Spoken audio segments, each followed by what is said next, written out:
Salam alaikum wa rahmatullah, mes très chers frères, mes très chères sœurs, j'espère que vous allez bien. Je viens par cette vidéo vous partager les trois questions qui ont changé ma vie et qui ont changé ma vision, qui ont totalement changé ma vision par rapport au Coran. ربنا يا ربنا ربنا يا ربنا ربنا يا ربنا ربنا يا ربنا ربنا يا ربنا. Avant de rentrer dans ces trois questions-là, je vous raconte une petite histoire. En fait, je vais vous raconter comment était ma vision des choses par rapport au Coran avant, par rapport à celui qui mémorisait le Coran. En fait, moi, j'avais une vision un peu basique. Je pensais que mon objectif, moi, était de devenir un compagnon. Et pour moi, plus tu mémorisais le Coran, plus tu te transformais en compagnon. C'est-à-dire que c'est comme si le compagnon, ce héros dont je lisais les histoires, ce héros qui m'impressionnait, ces héros qui m'impressionnaient, ces héros qui étaient des modèles pour moi, je pensais que ils avaient un costume, une cape, et que plus je mémorisais le Coran, et plus je me transformais en compagnon. C'est-à-dire, si j'avais mémorisé un tiers du Coran, j'étais un tiers de compagnon. Si j'avais mémorisé la moitié du Coran, j'étais un moitié compagnon. Et si j'avais mémorisé le Coran entier, j'étais devenu un compagnon. Ça, c'était ma vision.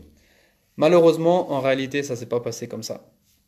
Donc, j'ai commencé à mémoriser le Coran en France. Ensuite, j'ai voyagé, j'ai fait différents instituts, j'ai fait différents chouyours, différentes méthodologies. J'ai avancé dans ma mémorisation. J'étais bête et discipliné. On me disait de mémoriser une page, je mémorisais la page. De réviser de tel verset à tel verset, je mémorisais. Bête et discipliné, comme je vous ai dit.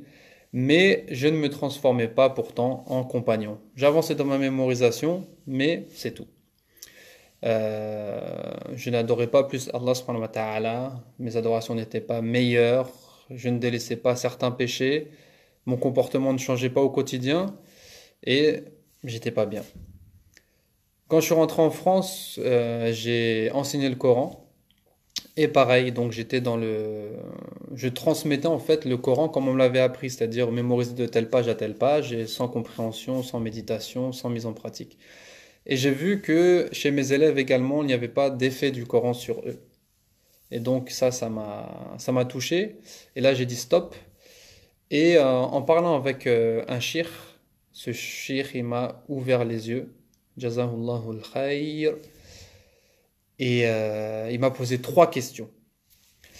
Et ces trois questions, je veux que vous vous les posiez vraiment beaucoup, surtout ceux qui mémorisent le Coran aujourd'hui, qui sont dans la situation dans laquelle j'étais avant. C'est-à-dire qu'ils mémorisent le Coran, mais voilà, ils ne sont pas épanouis dans leur apprentissage, ils ne sont pas épanouis, leur iman ne monte pas, leur comportement ne change pas, ils font pas plus d'adoration, donc on est un peu frustré, on a la pression du Coran parce qu'il faut mémoriser.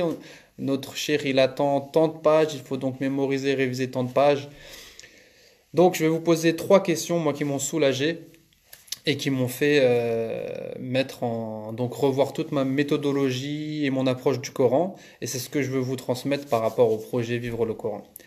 Donc, le cher, il m'a posé trois questions. Il m'a posé cette première question qui était, est-ce que tu es trop impur pour que le Coran puisse te changer?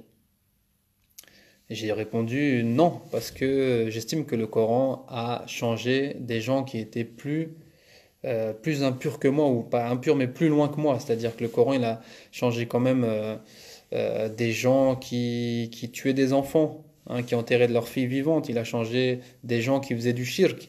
Il a changé des gens qui coupaient des têtes à tout va. D'accord?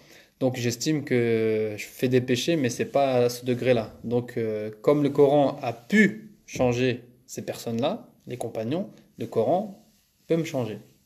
Je ne suis pas trop impur. Il m'a dit, ok, on est tous d'accord sur ça. Ensuite, il m'a posé cette deuxième question. À ton avis, est-ce que c'est le Coran qui a perdu ce pouvoir de changer les gens? J'ai dit, ça c'est impossible. Allah subhanahu wa ta'ala, il a mis la guidée, la lumière dans ce Coran, donc il ne peut pas perdre ce pouvoir. Il m'a dit, ok. Troisième question, et cette question, elle demande un peu de réflexion. Il m'a demandé, alors à ton avis, c'est quoi le problème? Et pendant plusieurs jours, je réfléchissais. Jusqu'à ce que on en reparle et qu'ils me donnent la réponse et qu'ils me disent Le problème, c'est la méthodologie. La manière dont on enseigne, dont on apprend et on enseigne le Coran aujourd'hui, ce n'est pas la manière dont il était enseigné par avant.